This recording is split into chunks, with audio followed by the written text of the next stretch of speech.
Récemment, ça a été ma troisième séance chez le psychologue et je me suis rendu compte d'un truc bizarre. Pendant des semaines, j'étais persuadée que j'avais forcément un problème. Parce que pendant que tout le monde sortait, voyait des amis, rigolait, moi j'étais toute seule dans mon lit à réfléchir. C'est une horreur, j'ai perdu tous mes groupes d'amis, j'ai perdu tout sens d'amitié, je veux plus voir personne, je vais au boulot, je fais mes études, je rentre à la maison, je fais mes courses, c'est tout, je ne veux plus voir personne. C'est horrible, j'ai ghosté des gens que je pensais être vraiment sincères avec moi alors que beaucoup de personnes, enfin il y en a qui ont essayé de m'empoisonner, il y en a qui m'ont ghosté, il y en a qui ont raconté des trucs de malade sur ma vie alors que c'est faux. J'ai pas le choix, il faut se dire les termes, j'ai pas le choix de vivre, donc je vais vivre. Donc forcément, je me suis tournée vers ChatGPT et les réseaux sociaux qui m'ont fait comprendre que j'étais forcément problématique. Salut, j'espère que vous allez bien. Moi ça va. Alors je suis Diana et aujourd'hui on se retrouve pour une vidéo où je vais juste parler de ce qui me tracasse ou ce qui a pu me tracasser. Alors je pense que nous sommes nombreux à tomber sur les vidéos des personnes solitaires qui sont soit moquées parce que justement ils sont seuls ou tout simplement mis en avant parce que c'est bien d'être seul.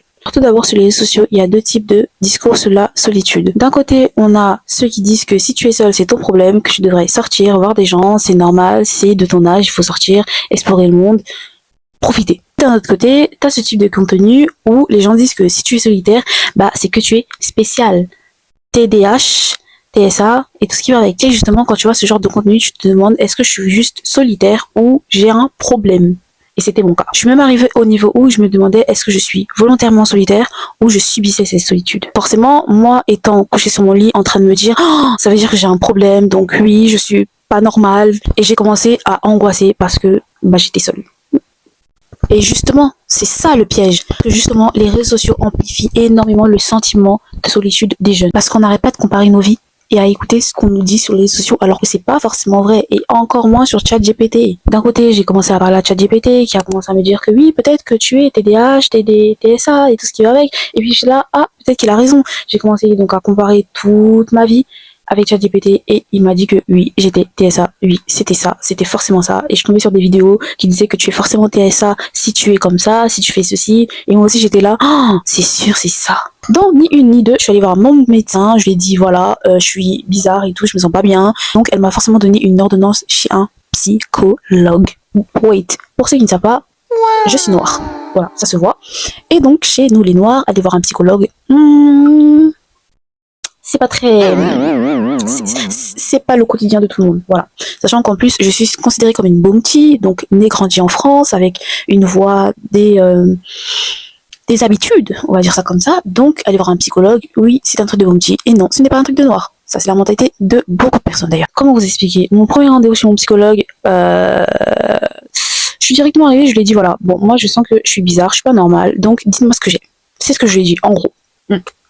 Mais faut aussi que je vous explique un truc. Mon psychologue, c'est une personne noire. C'est ce que j'ai voulu parce que justement, je me suis dit, il y a des choses que je vais expliquer sur ma vie qu'une personne moins noire ne pouvait pas forcément comprendre. Pas une personne un peu plus noire, venant d'Afrique du moins. C'était le cas, donc c'est le cas de mon psy. Il connaît un petit peu et quand j'ai pu lui parler, c'était un peu plus fluide. J'avais pas expliqué 3-4 choses en même temps. Donc, ma première séance c'est le psychologue, en fait, il m'a écouté, forcément, il m'a écouté et il m'a dit que, en fait, j'étais totalement normale.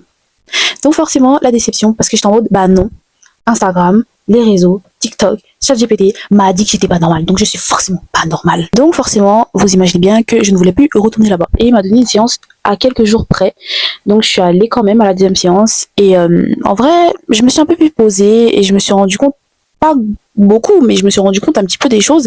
Je me suis dit, c'est vrai que j'ai toujours été comme ça, j'ai toujours été quelqu'un de très solitaire. J'ai grandi comme ça aussi, parce qu'à l'époque, j'étais fille unique, donc c'était du genre, je vais à l'école, je fais la folle devant tout le monde, j'étais amie avec tout le monde, et quand je rentrais chez moi, j'étais toute seule.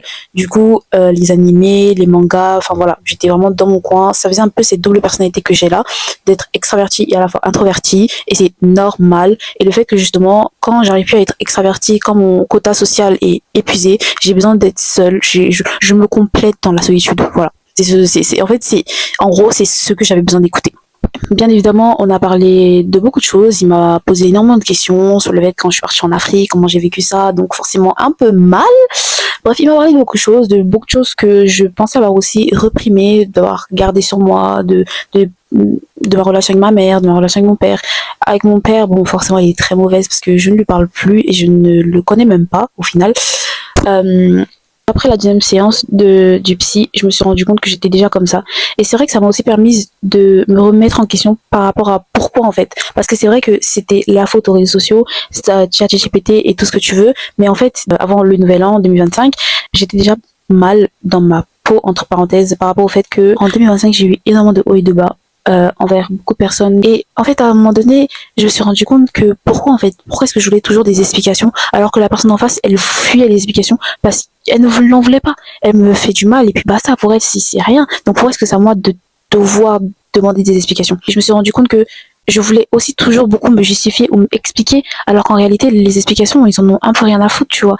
Pour eux, c'est comme ça. Donc je me suis dit, en fait, je les supprime de ma vie, physiquement d'abord, et au fur et à mesure, j'ai supprimé des réseaux sociaux, et je passe à autre chose. Mais je me suis rendu compte que, en vrai, le plus important, c'est que je me sens bien.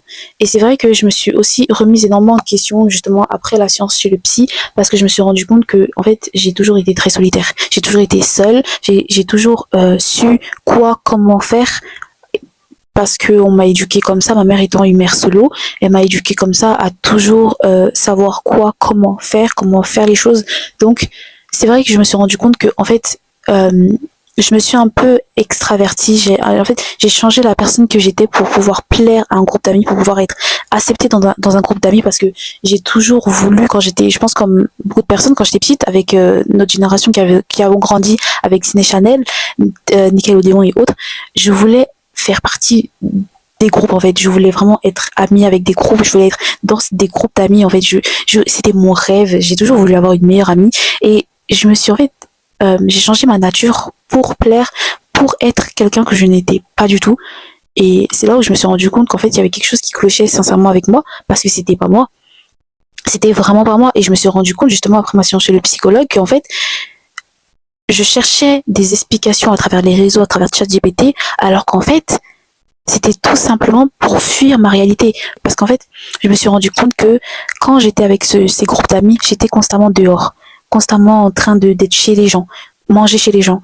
J'étais très peu de fois chez moi. Je rentrais super tard chez moi, dans les 23 minuit, 1h du matin. Et c'est ça, en fait, je me suis rendu compte que depuis des années, des mois, je fuis mon chez moi, ma réalité, pour être avec des gens, pour être constamment validé, être proche des gens, être là, être vu. Alors qu'en fait, bah, déjà, je me suis déjà en fait trahie, parce que la fille que j'ai toujours été était une fille solitaire. Et pour me faire apprécier des gens, je sors encore et encore. Alors qu'en fait, c'est pas moi. Je ne suis pas comme ça.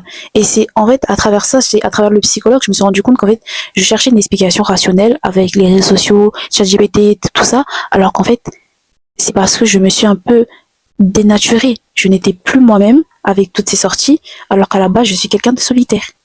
Et quand je reviens dans ces solitudes, bah, je ressentais un vide, je ressentais une malaisance, alors en fait, c'était pas une malaisance, c'était normal, mais j'avais perdu cette habitude-là. Et j'en ai parlé aussi à mon psy, et je lui ai dit que de nature, je suis pas quelqu'un qui fait confiance aux gens par rapport à mes blessures d'insécurité, tout ça. J'ai pas grandi avec mon père, donc j'ai pas vraiment eu une dépendance affective de ce côté-là, mais j'ai plutôt eu un manque de dépendance, c'est-à-dire que je suis quelqu'un qui ne m'attache pas. J'ai peur, en fait j'ai peur de la personne que je pourrais être en m'attachant. Je pense que c'est ça mon problème.